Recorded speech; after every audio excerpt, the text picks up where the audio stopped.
नमस्कार दोस्तों, मेरा नाम है विजय कुमार गिरी और मैं आप लोगों का एक बार फिर से स्वागत करता हूं अपने यूट्यूब चैनल जिसका नाम है सुहा क्लासेस फॉर एग्रीकल्चर। दोस्तों, आज हम लोग पढ़ने वाले हैं फाउंडेशन बैच में एग्रोनॉमी का 26वां लेक्चर। 26वें लेक्चर में हम क्या पढ़ेंगे?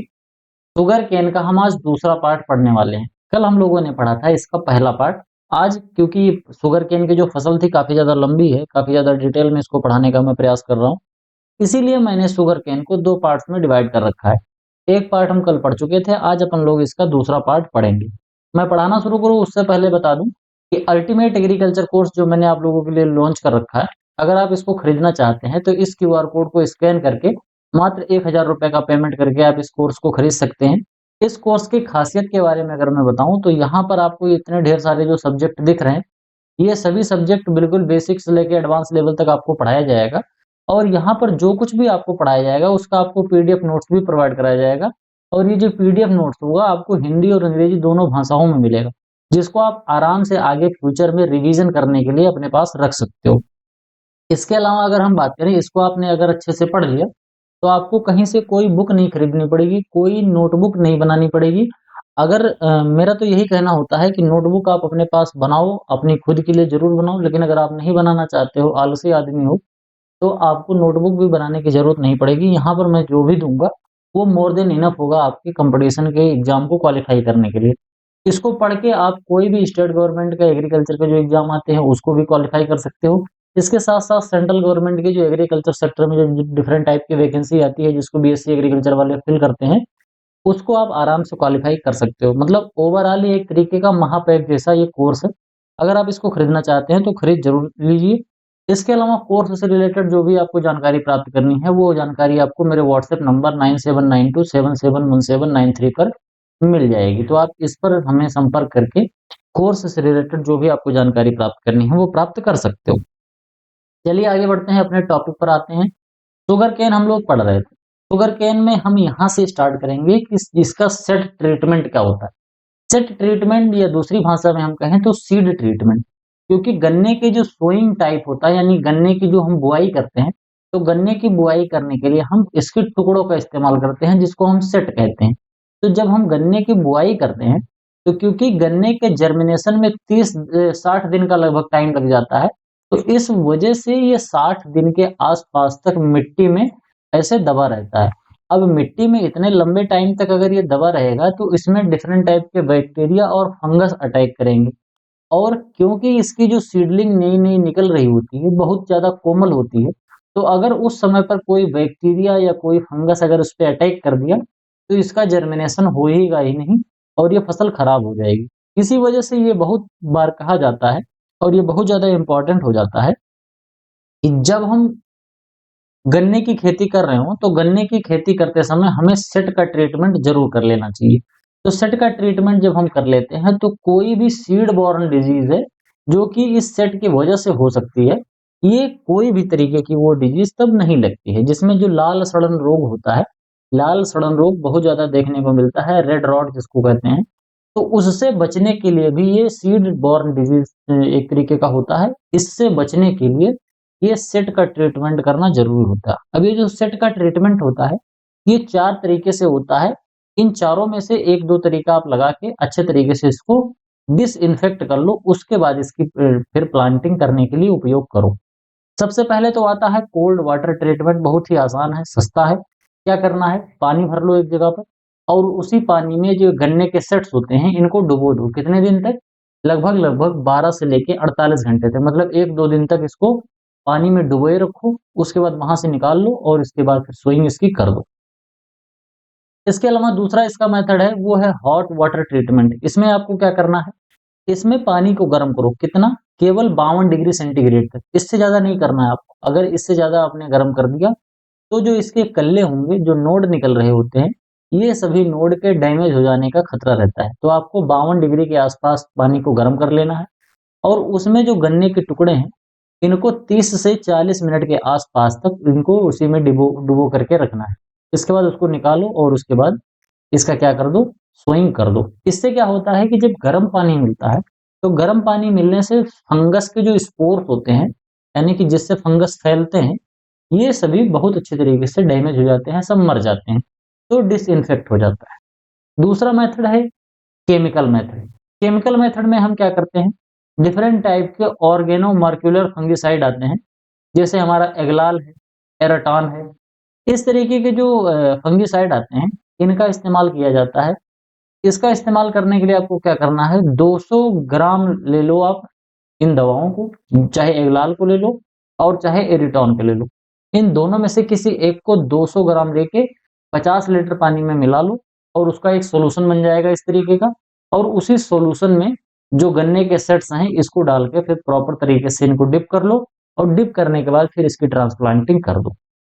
इसके अलावा एक अदर मेथड भी आता है, उसमें क्या करना होता है आपको, 0.1 से 0.5% का सॉल्यूशन बनाओ। किसका, पोटेशियम परमैंगनेट का या फिर मैग्नीशियम सल्फाइड का। किसका, ये तो पोटेशियम परमैंगनेट का बना लो या फिर मैग्नीशियम सल्फाइड, दोनों में से किसी एक का कितने परसेंट का, 0.1 से लेके 0.5% के आसपास का सॉल्यूशन बनाना है और इसमें सेट को 12 से लेके 24 घंटे के आसपास तक डुबो के रखना होता है।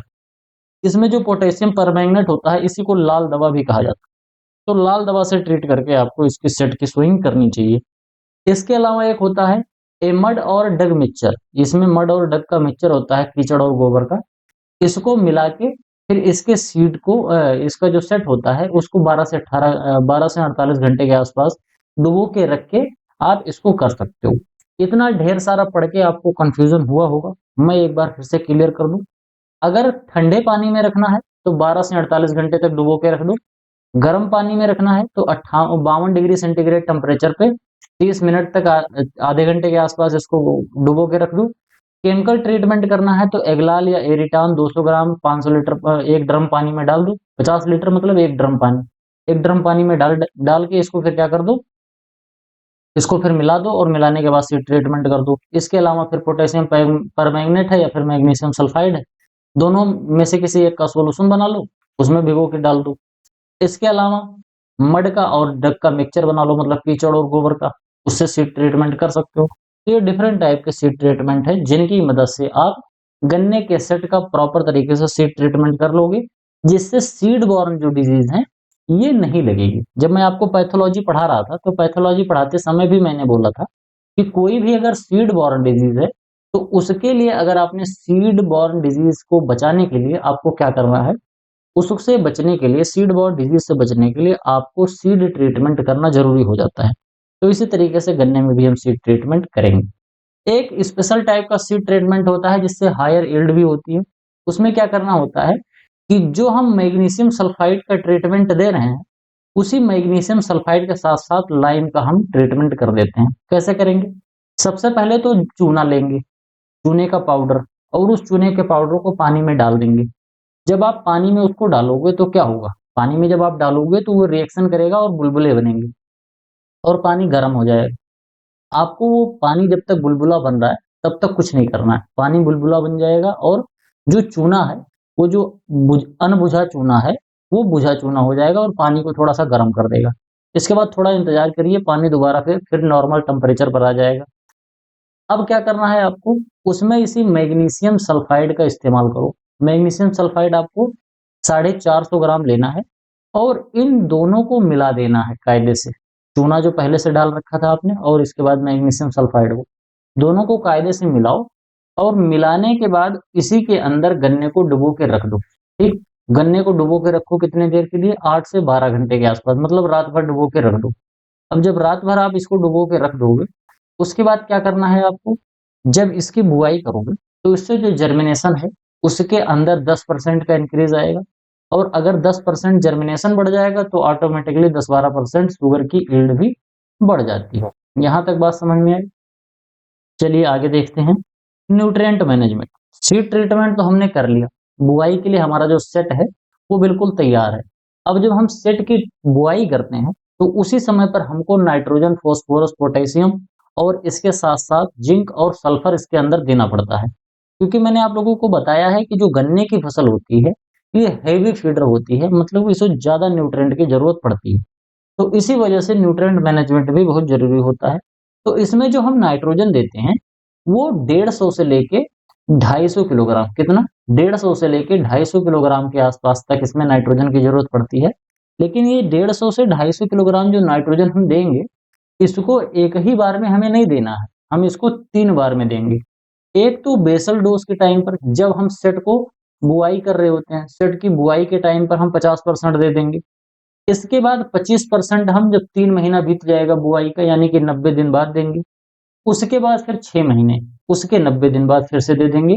तो ये कुल मिला के हमारा 25% फिर से दे देंगे। तो हमारा जो 100% यूरिया था, 100% जो नाइट्रोजन था, उसको हम एक ही बार में 3 बार में करके देते हैं।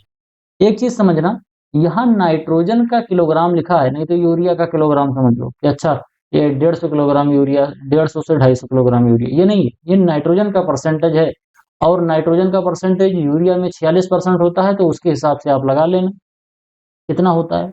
बाकी आगे मैं इसकी वीडियो भी बनाऊंगा कि फर्टिलाइजर डोज कितना कितना देना चाहिए, उसको निकालने का क्या फॉर्मूला होता है, कैसे निकाला जाता है।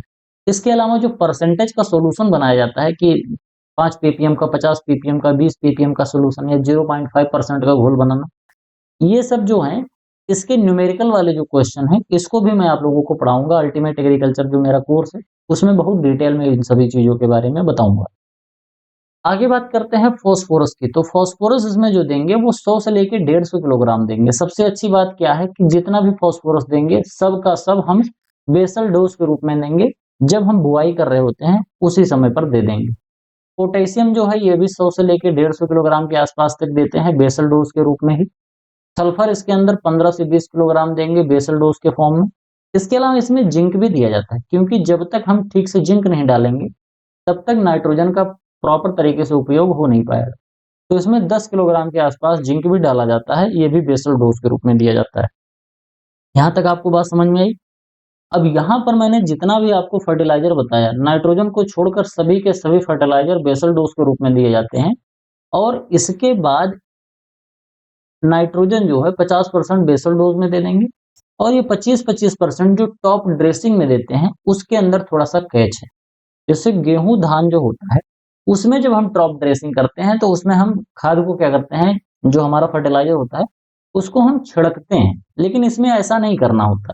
इसमें जैसे ये पौधा निकला हुआ, जैसे ये पौधा निकला हुआ, तो इस पौधे के बगल में हम यूरिया डाल देते हैं। समझ गए, नाइट्रोजन देने के लिए इसके बगल में फर्टिलाइजर डालते हैं। उसमें ऐसे छिड़कवा नहीं डालते, छिटकते नहीं है। क्यों?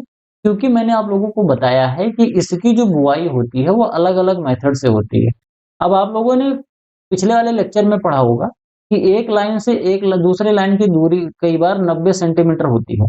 अब आप समझो कि अगर आपने फर्टिलाइजर को छिटक के डाल दिया, तो यहाँ के बीच में, इसके बीच में जो फर्टिलाइजर पड़ेगा वो बेकार हो जाएगा, या तो वो डिनाइट्रिफिकेशन हो जाएगा उसका, या उसका फिर वोलेटिलाइजेशन हो जाएगा, मतलब वो पौधे को आसानी से प्राप्त नहीं होगा। तो हमको क्या करना है कि यहाँ पर पौधे के बगल में देना है और यहाँ पर पौधे के बगल में देना है। तो इस तरीके से इसमें टॉप ड्रेसिंग करी जाती है। ये जो 25% हम नाइट्रोजन दे रहे हैं और ये वाला जो 25% दे रहे हैं, इसको पौधे के बगल में हमको चुटकी से देना होता है। समझ गए बात?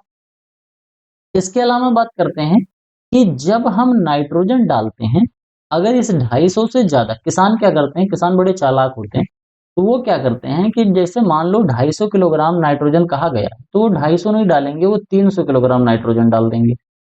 अब जब किसान ये 300 किलोग्राम नाइट्रोजन डालता है, तो उससे कुछ नुकसान होता है। नुकसान क्या होता है कि गन्ने का वेजिटेटिव ग्रोथ तो बढ़ जाएगा, यानी कि गन्ने का वेजिटेटिव ग्रोथ बढ़ेगा, तो गन्ने का वेट जो होता है वो बढ़ जाएगा। अब जब गन्ने का वेट बढ़ जाएगा, तो किसान को वजन के हिसाब से, गन्ने के वजन के हिसाब से पैसा मिलेगा। तो गन्ने का पैसा तो किसान को ज्यादा मिल जाएगा। लेकिन जब ज्यादा नाइट्रोजन हम डालते हैं, तो सुक्रोज की मात्रा घट जाती है, यानी कि गन्ने के अंदर मिठास जो है वो कम हो जाती है। तो इससे चीनी का उत्पादन कम होता है अंतिम में, क्योंकि हमें सुक्रोज से ही चीनी बनानी होती है। तो अगर सुक्रोज कम हो गया, तो चीनी कम बनेगी। तो इस वजह से हमको ज्यादा फर्टिलाइजर अपने खेत में नहीं डालना चाहिए। यहाँ तक बात समझ में आई। आगे हम देखेंगे वाटर मैनेजमेंट। क्योंकि मैंने आपको बताया कि जो गन्ने की फसल होती है, ये सबसे ज्यादा वाटर रिक्वायरमेंट वाली फसल होती है। और इसके अलावा फिर हमारा धान होता है। अब इसमें वाटर रिक्वायरमेंट की जब हम बात करेंगे, तो गन्ने की फसल को लगभग 2000 से लेके 2500 मिलीमीटर, कितना, 2000 से लेके 2500 मिलीमीटर इसको पानी की जरूरत पड़ती है, जबकि धान को इससे कम पड़ती है। समझ गए? तो इसको पानी बहुत ज़्यादा ज़रूरत पड़ती है। इसका जो इरिगेशन होता है, इसका इरिगेशन हम तभी स्टार्ट कर देते हैं जब मिट्टी में 50% के आसपास मॉइस्चर बचा होता है। ऐसा नहीं कि 10% और 20% मॉइस्चर हो। जैसे 50% मॉइस्चर पहुँचेगा फिर तुरंत सिंचाई करनी पड़ती है।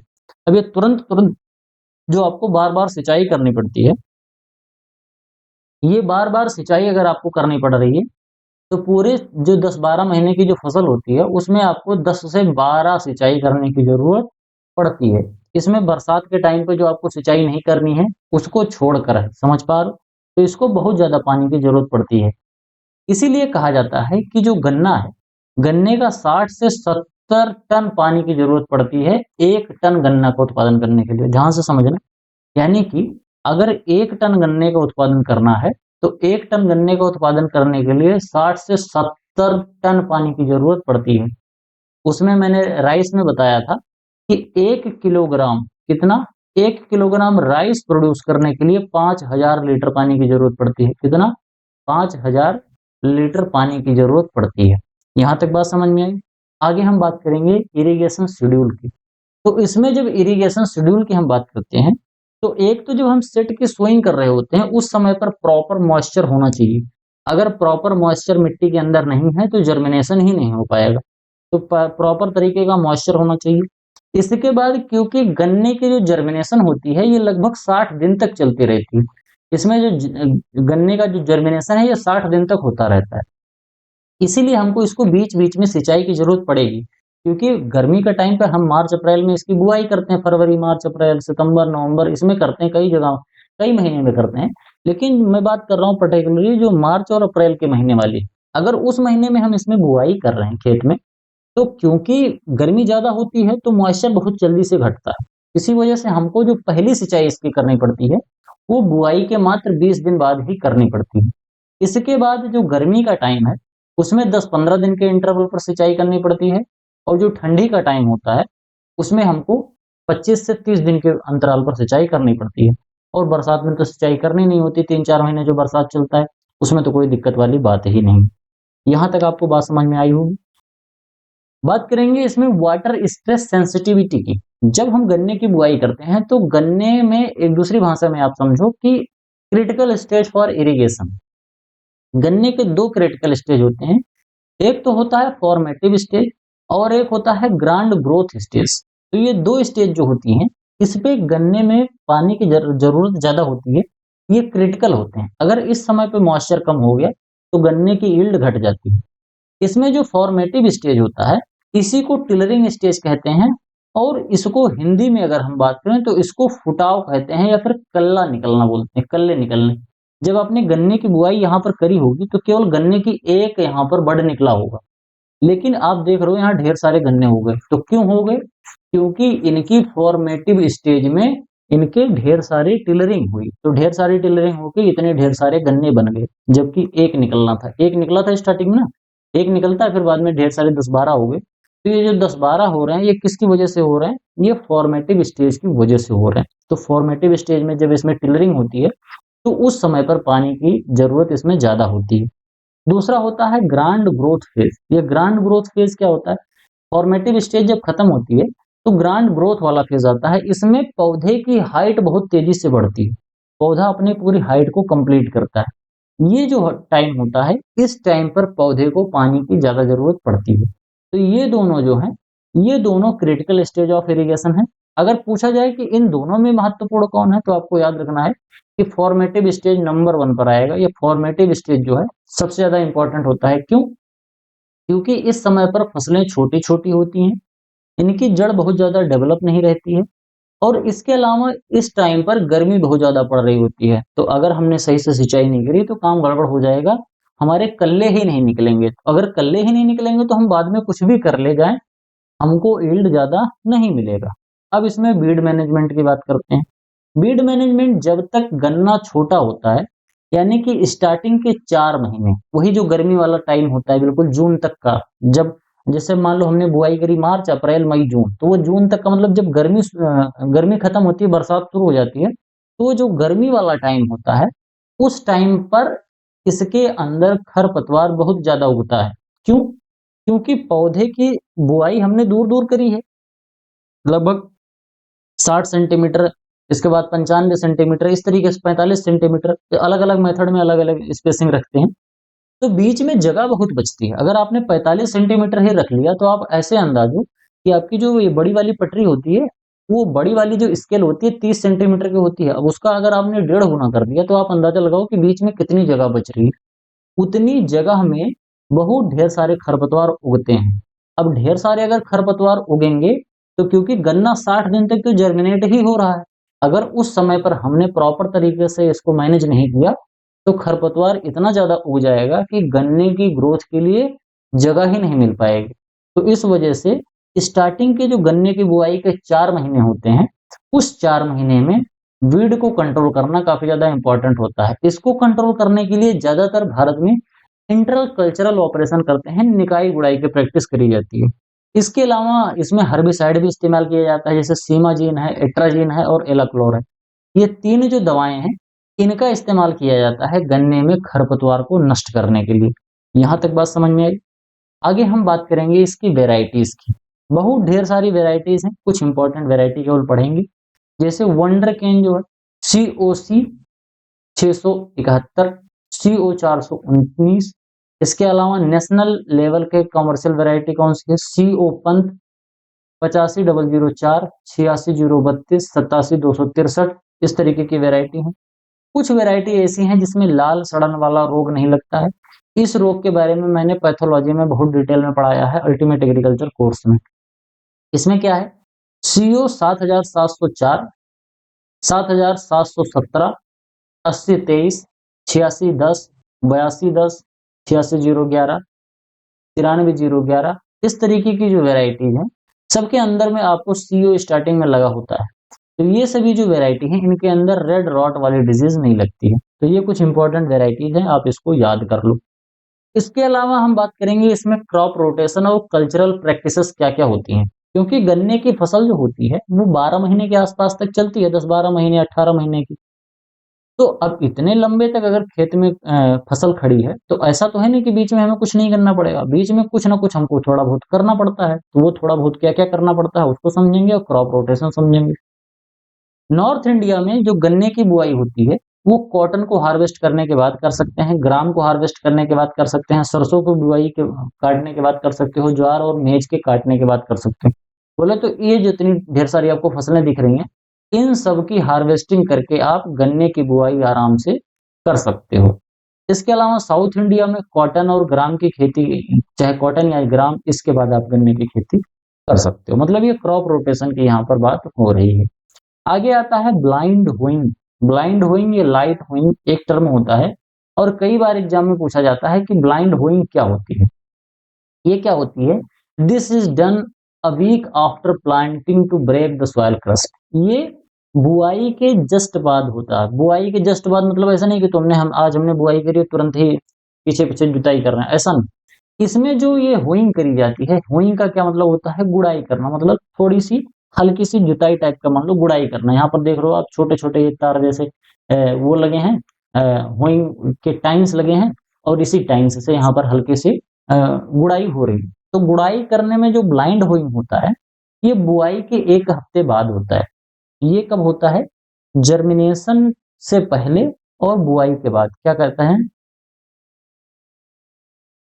सोइंग के बाद और जर्मिनेशन के पहले, ये वाला जो बीच का टाइम होता है लगभग 60 दिन का, इसके बीच में आपको होइंग करने की जरूरत पड़ती है। अब इसकी जरूरत सबसे ज्यादा कब पड़ती है? जैसे जर्मिनेशन नहीं हुआ है और ढेर सारे खरपतवार उग गए हैं, तो ढेर सारे खरपतवार, क्योंकि अब 60 दिन का टाइम है, इसमें 20 दिन बाद तो खरपतवार जर्मिनेशन होना स्टार्ट होता है, एक आध कल्ले दिखना शुरू होते हैं। तो उससे पहले अगर खरपतवार उग जा रहा है, क्योंकि खरपतवार तीसरे चौथे दिन से उगना शुरू हो जाते हैं बुआई के बाद से, तो उस कंडीशन में हम होइंग करते हैं, जिससे खरपतवार नष्ट हो जाते हैं। दूसरा, अगर मान लेते हैं आपने बुआई करी, तो बुआई करने के बाद तुरंत बाद बरसात होगी। जैसे आज आपने बुआई करी, 2 दिन बाद बरसात होगी। तो जब बरसात होगी और बरसात के बाद मिट्टी जब सूखेगी, तो मिट्टी की जो ऊपरी परत है, उस पे एक पपड़ी पड़ जाती है और वो हार्ड हो जाती है। तो उसी जो पतली सी हार्ड की परत है, उसी हार्ड परत को तोड़ने के लिए ऊपर के 2 सेंटीमीटर से 4 सेंटीमीटर के ऊपर वाली जो पपड़ी होती है, उसी को तोड़ने के लिए इस होइंग वाली मशीन को चलाया जाता है। तो इसी को ब्लाइंड होइंग या फिर लाइट होइंग कहते हैं, समझ गए? एग्जाम में पूछा जाता है कि ब्लाइंड होइंग या फिर लाइट होइंग क्या होता है? तो आपको याद रखना है कि सोइंग के बाद और जर्मिनेशन से पहले, क्या? सोइंग के बाद और जर्मिनेशन से पहले जो बीच में होइंग करी जाती है उसको ब्लाइंड होइंग कहा जाता है, समझ गए? और ये एक तरीके की लाइट होइंग होती है, बहुत गहरी जुताई नहीं करते, क्योंकि अगर बहुत गहराई में निकाई गुड़ाई करेंगे तो जो अंदर इसके सेट पड़े हुए हैं वो सभी डैमेज हो जाएंगे, सेट खराब हो जाएंगे, उखड़ जाएंगे, इधर उधर हो जाएंगे। इसके अलावा इसके अंदर इंटरनल कल्चरल ऑपरेशन करते हैं जिसका नाम है अर्थिंग अप। हिंदी में इसी को कहते हैं मिट्टी चढ़ाना। गन्ने की एक लाइन यहाँ पर बुआई करी गई है, एक लाइन यहाँ पर बुआई करी गई है। जब इसमें हम होइंग करते हैं तो मिट्टी जो है गन्ने के पास वाली वो मिट्टी सरक जाती है, बाहर की तरफ चली जाती है। अब ये जो बाहर की तरफ चली गई है मिट्टी, तो यहाँ पर गन्ने की जड़ों को प्रॉपर तरीके से सपोर्ट मिल नहीं पाता है। तो हम क्या करते हैं, इसका जस्ट उल्टा करते हैं। जो मिट्टी बाहर चली गई है उस मिट्टी को हम मेड़ के गन्ने के पास ले आते हैं। जैसे आपने आलू में देखा होगा, आलू में भी अर्थिंग अप करते हैं। तो इसी तरीके से जैसे यहाँ पर आपको दिख रहा है ये आलू है, यहाँ पर मिट्टी जो चली गई थी उस मिट्टी को उठा के फिर से इसी पौधे के किनारे किनारे लगा दे रहे हैं। तो इसी तरीके की प्रोसेस करी जाती है गन्ने में, जिसको क्या कहते हैं, अर्थिंग अप बोलते हैं। ये कब करी जाती है? जब गन्ना थोड़ा सा बड़ा हो जाए, खरपतवार निकलना बंद हो जाए। क्योंकि जब तक खरपतवार का कंपटीशन रहेगा तब तो खरपतवार को रोकने के लिए आपको बराबर होइंग करनी पड़ती है, बीडिंग करनी पड़ती है। तो इसीलिए अर्थिंग अप जो होता है वो 4 मंथ आफ्टर प्लांटिंग, ये प्लांटिंग के 4 महीने बाद हम इसको करते हैं। इससे क्या होता है कि लॉगिंग नहीं होगी, जो लॉजिंग होती है। लॉजिंग का क्या मतलब है? जो पौधे गिर जाते हैं तो पौधे गिरेंगे नहीं, इरिगेशन आसान हो जाएगा क्योंकि बीच में नाली जैसा बन जाता है, उसमें पानी दोगे आप, आराम से सिंचाई हो जाएगा। इसके अलावा जब इरिगेशन थोड़ा-सा आसान हो जाता है, तो इरिगेशन आसान होने से वाटर यूज़ एफिशिएंसी बढ़ जाती है। बोले तो फालतू का पानी बर्बाद नहीं होता है। तो इसी वजह से अर्थिंग अप करा जाता है। इसकी फेज ऑफ ग्रोथ की बात करें कि इसमें कौन-कौन से फेज आते हैं, जैसे मैंने आप लोगों को गन्ने उसमें बताया था, गेहूँ में बताया था कि 6 फेज होते हैं और इसके अलावा मैंने धान में बताया था 6-7 फेज होते हैं। उसी तरीके से शुगर केन के अंदर जब ग्रोथ का स्टेज होता है तो कौन-कौन से फेज से होके गुजरता है। सबसे पहले इसका जर्मिनेशन फेज चलता है, जो कि बुआई से लेके 2 महीने तक, बुआई के 60 दिन तक इसका जर्मिनेशन ही चल रहा होता है। थोड़ा-थोड़ा, थोड़ा-थोड़ा करके सब जर्मिनेट हो रहे होते हैं। इसके बाद फिर इसमें कल्ला निकलना स्टार्ट होता है। ये 2 महीने से लेके 4 महीने तक चलता है, ये फॉर्मेटिव स्टेज। तो ये जर्मिनेशन और फॉर्मेटिव स्टेज, ये दोनों स्टेज जो होती हैं, इसमें वीड मैनेजमेंट करना बहुत ज़रूरी होता है। इसके बाद फिर ग्रांड ग्रोथ वाली स्टेज आती है। ये आती है 130 से लेके 250वें दिन, ये बरसात वाला ही टाइम होता है। फिर इसके बाद आता है मैच्योरिटी वाला फेज़। इस मैच्योरिटी वाले फेज़ में ये 250 से 365वां दिन, ये लास्ट वाले जो होते हैं, जब मैच्योर हो रहा होता है, उस समय गन्ने की सिंचाई करते हैं। अब इसमें जब हम ध्यान से देखते हैं, तो जब गन्ने की सिंचाई एक तो स्टार्टिंग वाले ये 2 फेज़ में करते हैं। इस वाले फेज़ में ज़्यादातर पानी मिला रहता है तो इम्पोर्टेंट, लेकिन यहाँ पर बरसात के टाइम पर पानी बरसता है तो कोई दिक्कत नहीं होती है। मैच्योरिटी फिर हमको थोड़ा बहुत पानी देना पड़ता है, समझ गए? हार्वेस्टिंग जब होने लगती है इसकी, हार्वेस्टिंग से लगभग 1 महीने पहले से इसमें थोड़े से सिंचाई की ज़रूरत पड़ती है।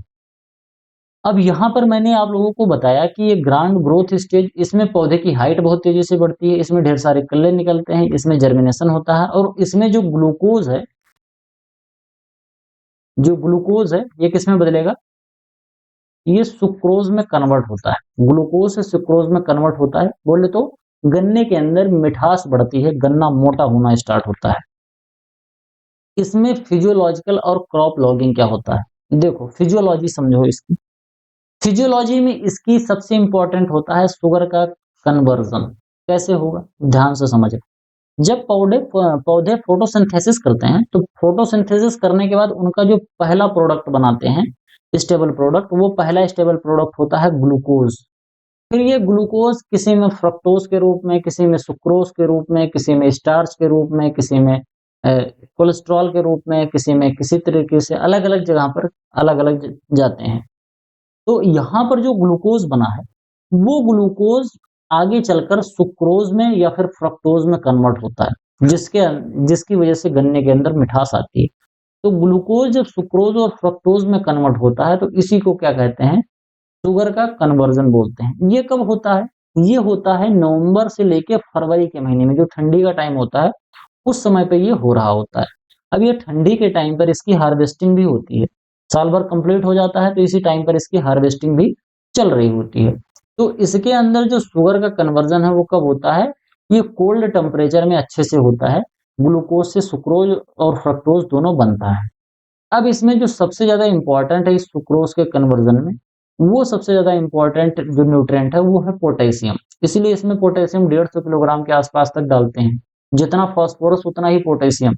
अन्यथा ज्यादातर जो फसलें हम पढ़ते हैं उसमें फास्फोरस ज्यादा डालते हैं, पोटेशियम कम डालते हैं। तीनों में से नाइट्रोजन, फास्फोरस और पोटास, उसमें सबसे कम हम पोटेशियम ही डालते हैं ज्यादातर फसलों में। लेकिन यहाँ पर हम फास्फोरस और पोटास दोनों लगभग बराबर मात्रा में डालते हैं। इसमें हम जब पोटास की बात कर रहे होते हैं तो पोटास इसमें इस वजह से ज्यादा इंपॉर्टेंट है कि जो शुगर केन है इसके अंदर जो शुगर है वो स्टोर करने के लिए ट्रांसलोकेशन की भी जरूरत पड़ती है। जब एक जगह से दूसरी जगह जाएगा, पत्तियों से घूम के आएगा तने में, तभी तो स्टोर होगा। ग्लूकोज तो बनेगा पत्तियों में, तो पत्तियों में तो स्टोर होगा नहीं, वो घूम के आएगा तने में, फिर तने में स्टोर होगा। तो वो जो सुक्रोज है इसके ट्रांसलोकेशन के लिए पोटेशियम बहुत ज्यादा इंपॉर्टेंट होता है। इसके बाद आता है क्रॉप लॉगिंग। ऐसे कैटल लॉग्स आता है, आप लोगों ने देखा होगा कैटल लॉग्स। जब हम पशुपालन पढ़ते हैं तो उसमें एक डायरी होती है जिसको कैटल लॉग बोला जाता है। जैसे आप लोगों ने देखा होगा जच्चा बच्चा कार्ड, जिसमें माता और शिशु की जानकारी लिखी रहती है कि कौन सा टीका कब लगा, पोलियो की खुराक कब पिलाई गई, ये सब जानकारी लिखी होती है ना। उसी तरीके से क्रॉप लॉगिंग भी होता है। इसमें क्या किया जाता है, एक मेथड होता है ये क्रॉप लॉगिंग वाला, जिसमें प्लांट को एनालाइज किया जाता है इसके न्यूट्रिएंट रिक्वायरमेंट के लिए। यानी कि प्लांट को देख के एनालाइज किया जाता है कि पौधे को कब कौन से न्यूट्रिएंट की जरूरत पड़ती है, उसके हिसाब से फिर इसमें न्यूट्रिएंट दिया जाता है। क्योंकि फसल काफी ज्यादा लंबी चलने वाली है तो इसमें कभी कौन से न्यूट्रिएंट की कमी हो रही है उसको इसमें देखना पड़ता है। ये जो मेथड था क्रॉप लॉगिंग वाला, इसको दिया था H.F. क्लेमेंट ने दिया था, और इसको सबसे पहले बार यूज किया गया था शुगर केन में, हवाई में। हवाई एक जगह है, वहां पर इसको पहली बार यूज किया गया था। यहाँ तक बात समझ में आई। आगे बढ़ते हैं। एक चीज और बताऊं कि वीडियो पसंद आ रहा हो तो वीडियो को लाइक करके चैनल को सब्सक्राइब जरूर कर लो। बात करेंगे किसकी, सिम्टम ऑफ मैच्योरिटी की। मैच्योरिटी कैसे हम पता करेंगे कि जो हमारा गन्ना है ये तैयार हो गया है। गन्ना तैयार होने के लिए बहुत हम टाइम से अंदाजा नहीं लगा पाते, क्योंकि कुछ गन्ने हैं जो 10 महीने में तैयार होते हैं, कुछ 12 महीने में, कुछ गन्ने 18 महीने तक तैयार होते हैं। तो अगर कोई चीज 8 महीने तक तैयार ही हो रही है तो हमको पता ही नहीं चलेगा। अरे 10 महीने से 18 महीने के बीच में 8 महीने का अंतर है ना। तो उसको जानने के कुछ तरीके होते हैं। एक तो अगर गन्ने के अंदर फ्लावरिंग होना स्टार्ट हो जाए, एरोइंग निकलना, यानी कि जो ऊपर अभी मैंने पिछले वाले लेक्चर में पढ़ाया था एरोइंग, जब उस तरीके से उसमें एरोइंग स्टार्ट हो जाए तो समझ लेना कि अब मैच्योरिटी का टाइम आ गया। अगर किसी भी पूरे खेत में 1-2 पौधे में एरोइंग हो गई तो आप ये मान लेना कि मैच्योर हो गया, अब इसको हार्वेस्ट करो। नहीं तो अगर पूरे खेतों में एरोइंग हो गई तो आपका गन्ना खराब हो जाएगा। दूसरा इसका मेथड होता है केन बिकम ब्रेटल। ब्रेटल मतलब बहुत आसानी से टूटता है, जिसको भंगुरपन कहते हैं। इसके अलावा इसके अंदर एक मेटेलिक साउंड होता है। तो मेटेलिक साउंड तो मैं पढ़ाते समय बता नहीं सकता, आपको सुना भी नहीं सकता। फिलहाल आप ऐसे समझो कि अगर गन्ने को तोड़ोगे और गन्ना मैच्योर है तो ये गांठ जो होती है उस गांठ से बहुत आसानी से टूट जाएगा। जैसे यहाँ पर जो गन्ने की गांठ होती है, इन गांठों पर से गन्ना बहुत आसानी से टूट जाता है। इसका यही मतलब होता है कि गन्ना हमारा जो है वो अब प्रॉपर तरीके से मैच्योर हो गया है। इसके अलावा गन्ने के अंदर मिठास बढ़ जाती है। इसके जो गन्ने की कलियां होती है, जैसे यहाँ पर जो बड निकले होते हैं, ये बड थोड़े से मोटे मोटे हो जाते हैं। ऐसा लगता है जैसे अभी बड फट जाएगा, इसके अंदर से ढेर सारा खून निकल जाएगा, ऐसे फूला फूला सा लगता है। बड बहुत कायदे से फूल जाता है। इसके अलावा जो गन्ने की मिठास होती है वो बढ़ जाती है। अब गन्ने की मिठास को चेक करने का जो देहाती लोग हैं उनके पास सबसे बढ़िया तरीका होता है, एक गन्ना खेत में से तोड़ो और चूस लो। चूसोगे आप 2-4 बार में आपको पता चल जाएगा कि गन्ना क्या है, बिल्कुल फिट हो गया है, गन्ना अब पक गया है। अब इसमें कई बार पूछा जाता है कि रिफ्रैक्टोमीटर हम लगाते कहाँ हैं। जैसे गन्ने की जो मिठास होती है हर जगह बराबर नहीं होती है। तो गन्ने में रिफ्रैक्टोमीटर लगाने के लिए जब हम चेक करते हैं मिठास को, तो गन्ने को बीच में लगाते हैं, ना ऊपर ना नीचे, क्योंकि ऊपर लगाओगे तो भी मिठास कम होगी और नीचे लगाओगे तो मिठास ज्यादा होगी। तो इसलिए बीच में चेक किया जाता है। तो बीच में चाहे आप गन्ने को तोड़ के चूस लो, चूसने से पता चल जाएगा कि हाँ गन्ना मीठा है, कैसा है। और गाँव के लोग तो खैर जान जाते हैं, जो अपने किसान भाई हैं उनको पता चल जाता है, वो इस मशीन से नहीं पता करते। बाकी क्योंकि हम लोग पढ़े लिखे हैं, तो हम कुछ पढ़े लिखे जैसा काम करेंगे, तो हम यूज करेंगे क्या, हैंड रिफ्रेक्टोमीटर इसको बोलते हैं, या फिर हाइड्रोमीटर बोलते हैं, ब्रिक्स हाइड्रोमीटर। इसमें इस तरीके की एक ये मशीन होती है, ये स्लाइड होता है। यहाँ पर क्या रखते हैं, गन्ने की एक बूंद, गन्ने की जो रस होता है, गन्ने का रस, उसको एक बूंद यहाँ पर टिपकाएंगे और इसी से रीडिंग बताती है। ये जब रीडिंग देखते हैं, अगर इस रीडिंग में 18 से 20 दिख रहा है, बोले तो ये वाला अपना 20 है और ये 18 है, इसके बीच में अगर रीडिंग आ रही है, तो आप ये मान लो कि ब्रिक्स जो है वो बिल्कुल पक्का हो गया, गन्ना हमारा तैयार है। एक चीज और ध्यान रखना है कि जो गन्ने के रस का टेम्परेचर है ये 20 डिग्री होना चाहिए। अगर इससे ज्यादा टेम्परेचर का होगा तो गन्ने के अंदर मिठास बढ़ जाएगी, तो आपको वो नहीं करना है। टेम्परेचर 20 डिग्री सेंटीग्रेड हो, जो रस हम निकाल रहे हैं, और इसके अलावा जो ब्रिक्स का परसेंटेज है वो 18 से 20 के बीच में आएगा, तो ये मान लो कि आप गन्ना अब हमारा तैयार हो गया, इसको हार्वेस्ट कर लेना है। ग्लूकोज कंटेंट इसके अंदर कम हो जाता है, 0.5% के आसपास ही रहता है। मतलब धीरे धीरे जितने भी ग्लूकोज होते हैं वो सभी कन्वर्ट हो जाते हैं, चाहे सुक्रोज में और चाहे फ्रक्टोज में, और ये दोनों मीठे होते हैं।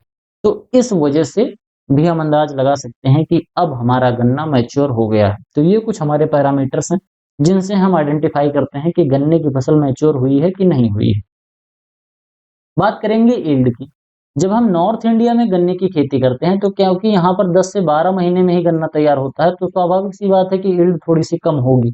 तो कितनी होती है, 60 से लेके 100 टन पर हेक्टेयर आपको देखने को मिलती है, अगर बढ़िया आपने गन्ने की खेती करी है तो। साउथ इंडिया में 80 से 130 टन होता है, क्योंकि वहां पर 18 महीने तक फसल ग्रो करी जाती है। इसके अलावा जूस की यील्ड अगर हम बात करें, तो गन्ने का जितना भी वजन निकलेगा, गन्ने के वजन में से लगभग लगभग 65 से 75% के आसपास जूस निकलता है। ठीक, यानी कि अगर 100 किलोग्राम आप गन्ना लोगे और इसका जूस निकालोगे, तो आपको 75 किलोग्राम के आसपास तक जूस निकलता है। कोई कोई मशीन ऐसी होती है जो 80% तक भी गन्ने का जूस निकाल लेती है, लेकिन इसके अलावा इसके ऊपर नहीं जाता है। समझ गए। शुगर की यील्ड की हम बात करें, तो जितना हम गन्ना निकालेंगे, जैसे मान लेते हैं 100 किलोग्राम हमने 100 किलोग्राम क्या निकाल लिया, जूस निकाल लिया। अब इस 100 किलोग्राम जूस से हम कितना बनाएंगे, इस 100 किलोग्राम जूस से 6 से 10 किलो हम चीनी बनाएंगे। समझ गए। अब यहाँ पर जूस से बात हो रही है, नहीं इससे इससे बात समझ लो, इससे तो अभी मैं आगे बताऊंगा ही।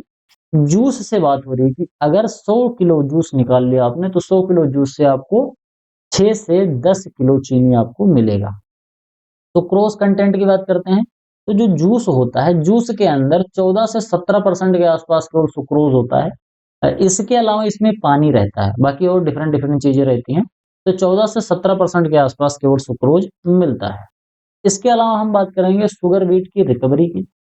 प्रॉपर जो हमारा गन्ना है, गन्ने में से हमको शुगर कितना मिलेगा, यानी कि अगर 100 किलो गन्ना लेके गए तो उसमें से हम चीनी कितना निकालेंगे, तो 100 किलो गन्ने से 15 से 18 किलोग्राम के आसपास तक चीनी निकलती है। अब जब गन्ने की हम चीनी निकालते हैं, तो गन्ने में कुछ बाई प्रोडक्ट बनते हैं। बाई प्रोडक्ट दो बहुत इंपॉर्टेंट बचते हैं। एक तो होता है हमारा मोलास, जिस मोलास को क्या कहा जाता है, सीरा कहा जाता है। आप यहाँ पर देख रहे होंगे, ये होता है सीरा। और एक होता है बेगास, बेगास जिसको हम खोई कहते हैं, ये होता है हमारा खोई। तो ये दो बाई प्रोडक्ट निकलते हैं। कब कब निकलेंगे, जैसे ही हम गन्ने का जूस निकालते हैं, तो गन्ने का जूस एक तरफ निकलता है और खोई दूसरी तरफ निकल जाती है। तो ये तो at the time of crushing of sugar cane, जब हम शुगर कैन की क्रशिंग करते हैं, क्रेशर में जाता है, उस समय पर हमको ये मिल जाता है बेगास। इसका उपयोग हम करते हैं जलाने में, ईंधन के रूप में यूज किया जाता है। इसके अलावा पेपर इंडस्ट्री में भी इसका उपयोग किया जाता है, पेपर बनाने के लिए, कागज बनाने के लिए, दफ्ती बनाने के लिए इसका इस्तेमाल किया जाता है।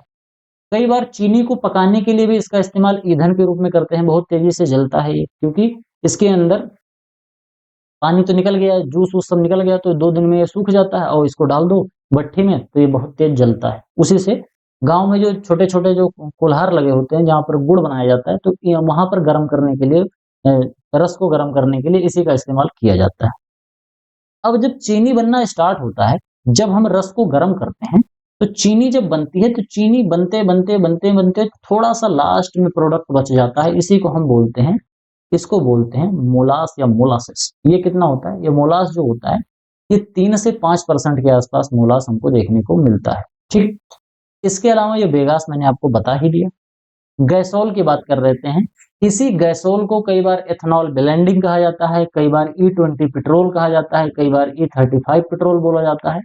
तो इसके अंदर इथेनॉल कितना है उसके हिसाब से इसका ग्रेड होता है। जैसे 20% है तो E20, 35 है तो E35, इस तरीके से E10 पेट्रोल भी आता है। तो इसी को ब्लेंडिंग करके जब हम बेचते हैं तो उसी को गैसोल बोला जाता है। एक तरीके का अल्टरनेटिव होता है एनर्जी का, जिसमें 80% तो पेट्रोल होता है और 20% इसमें अल्कोहल मिलाया जाता है। और ये कौन सा अल्कोहल होता है? एथेनॉल वाला। तो इसी में एथेनॉल मिला देते हैं तो E20 हमारा पेट्रोल बन जाता है, जिससे फिर पेट्रोल से चलने वाली गाड़ियों में इस्तेमाल किया जाता है। मेजर डिजीज जो गन्ने में लगती है वो रेड रॉट होता है, जिसको लाल सड़न रोग बोलते हैं। ये लाल सड़न रोग जो है, इस तरीके के गन्ने के अंदर जो ये पिथ होता है, ये गन्ने के अंदर का जो ये स्टेम के अंदर जो पिथ होता है, इस पिथ के अंदर ये लाल लाल क्या होता है, लाल हो जाता है गन्ना। और जब बहुत एक्सट्रीम कंडीशन हो जाती है तो ये लाल कलर जो है ये ब्लैक हो जाता है और इसके अंदर चूरन भर जाता है। समझ गए? इसके अलावा इसके अंदर एक इंसेक्ट लगता है जिसको स्टेम बोरर बोलते हैं। और अगर इस लाल सड़न रोग और स्टेम बोरर दोनों का कायदे से कॉम्बिनेशन बन जाए, उस रोग का और इंसेक्ट का, तो फिर आप पूछो ही मत, आपकी फसल का पूरा फसल की फसल नष्ट कर दी जाएगी। अब इसमें जो रोग लगते हैं, डिफरेंट डिफरेंट टाइप के सभी रोग मैंने पैथोलॉजी में पढ़ा रखे हैं अल्टीमेट एग्रीकल्चर कोर्स में। आज की वीडियो में केवल इतना ही। आई होप आपको वीडियो पसंद आया होगा। वीडियो पसंद आया हो तो वीडियो को लाइक करिए, चैनल को सब्सक्राइब करिए, दोस्तों को शेयर कीजिए। आपके जो सुझाव हैं कमेंट बॉक्स में जरूर लिखिए। बाकी हमारा पेड कोर्स अगर खरीदना चाहते हैं अल्टीमेट एग्रीकल्चर का, तो आप हमें व्हाट्सएप पे संपर्क जरूर कीजिए। आज की वीडियो में केवल इतना ही। मिलते हैं किसी दूसरी वीडियो में, तब तक के लिए इजाजत दीजिए। धन्यवाद।